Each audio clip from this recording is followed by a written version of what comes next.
The tactical landscape of the Donetsk sector in early 2026 has become a relentless laboratory for high-precision attrition, where the integration of aerial surveillance, FPV strike capabilities, and experimental ground robotics has reached a peak of clinical efficiency.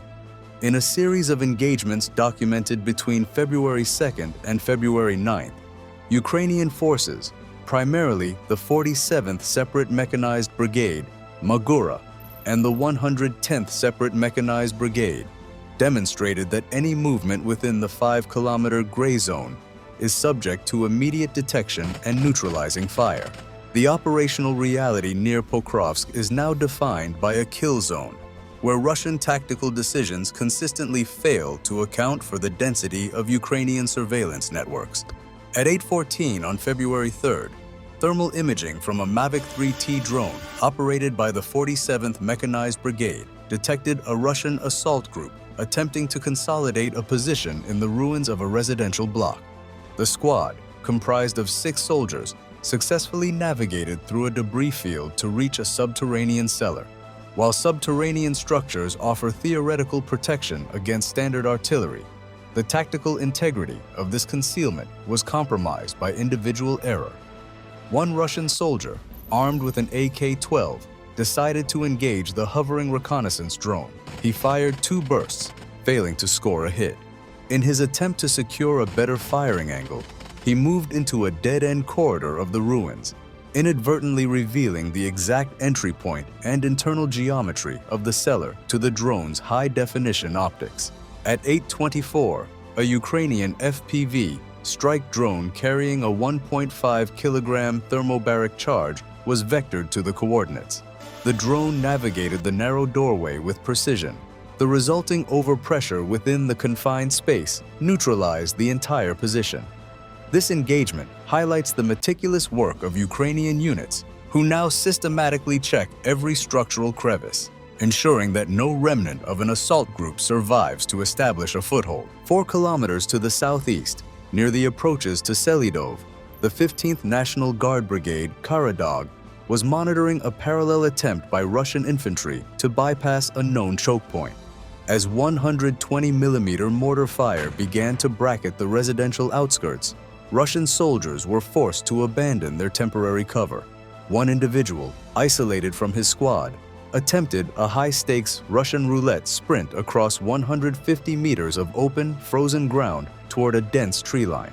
At 14:15, as soon as he entered the clearing, a Ukrainian FP-5 drone from the 110th Brigade's Strike Drones Company began a pylon turn, circling the target to assess his trajectory and wind speed. The soldier managed to cover 50 meters before the drone initiated a terminal dive at a speed of 95 kilometers per hour. The impact occurred mid-stride, rendering the sprint fatal. Simultaneously, further north in the same tree line, Russian soldiers who had opted for early concealment were identified. One soldier attempted a chameleon tactic, freezing perfectly still against a tree trunk in hopes of blending into the thermal clutter of the forest. This decision, while doctrinally sound against older first-generation sensors, proved catastrophic against the high-resolution thermal arrays currently deployed by Ukrainian strike companies. By remaining stationary, the soldier simplified the drone operator's flight path, allowing for a vertical strike that bypassed the protective canopy and eliminated the target instantly. The shift in combat dynamics was even more pronounced during a mechanized push at 10:40 on February 5th. A Russian T-80 BVM tank, equipped with updated relic explosive reactive armor, led a column of 2 BMP-3 infantry fighting vehicles toward Ukrainian positions held by the 25th Separate Airborne Brigade. Despite the armor protection, a Ukrainian FPV drone successfully targeted the sensitive turret ring of the lead tank. Although the vehicle continued to crawl forward at 12 kilometers per hour, its combat effectiveness was destroyed.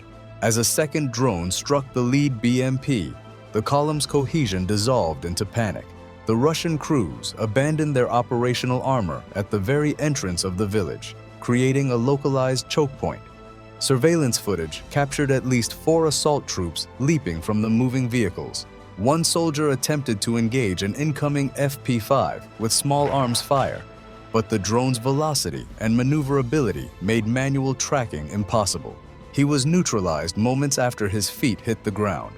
For those who survived or were incapacitated, the possibility of a future prisoner exchange remains the only viable path back to Russia, a fact that underlines the futility of these unsupported mechanized charges.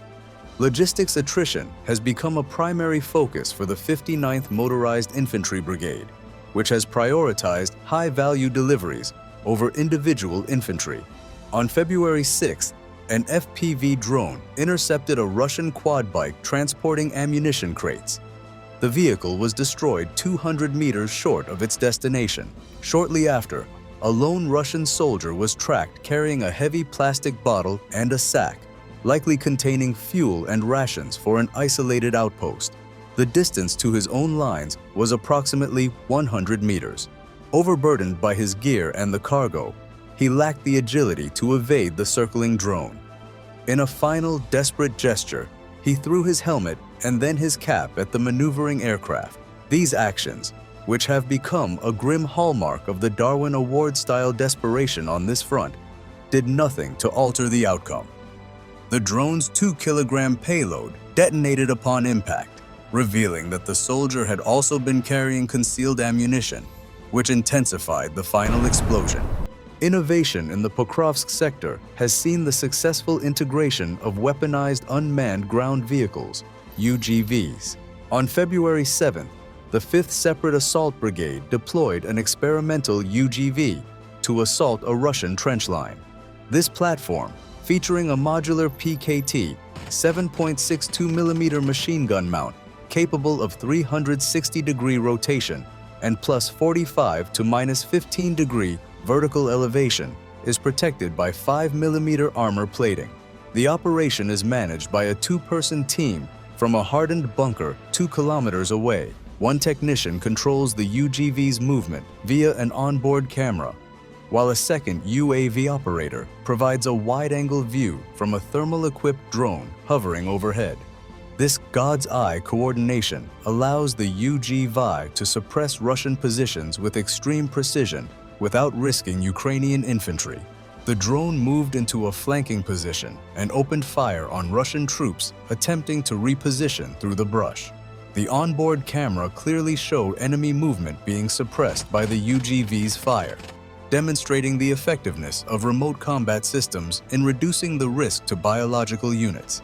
The final engagement of the reporting period involved a lone T-72 tank attempting a high-speed assault across open terrain, a maneuver that is becoming increasingly rare due to the high density of kamikaze drones. The vehicle took a direct hit to the turret, resulting in an immediate internal fire. Smoke and flames began to vent from the hatches, yet the crew chose not to bail out. From a tactical perspective, this outcome was efficient for Ukrainian forces, as it eliminated the need to expend additional munitions hunting dismounted survivors across the field.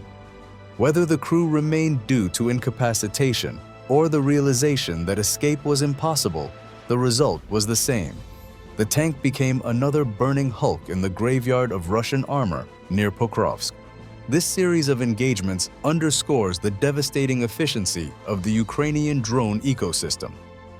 Through the use of low-cost FPV systems, costing approximately $800 each, sophisticated UGVs, and coordinated surveillance from brigades like the 47th and 110th, Ukrainian forces continue to neutralize high-value assets with minimal expenditure. The total cost of these operations, including artillery shells and specialized drones, remains under $20,000, while the value of the destroyed Russian equipment exceeds $10 million. This asymmetric advantage is the fundamental reason Russian forces have been unable to sustain a breakthrough. When every unit integrates surveillance with immediate strike capacity, the enemy's traditional advantages in numbers are effectively nullified. Precision strikes exploit terrain choke points where vehicles become concentrated and vulnerable, and Russian tactical decisions, such as the reliance on infantry movement, or the use of unsupported armor only compound the Ukrainian advantages. As noted by field commanders, the fog of war may offer temporary concealment, but the technological superiority of Ukrainian thermal imaging and strike coordination ensures that once the fog lifts, the enemy has no chance of success.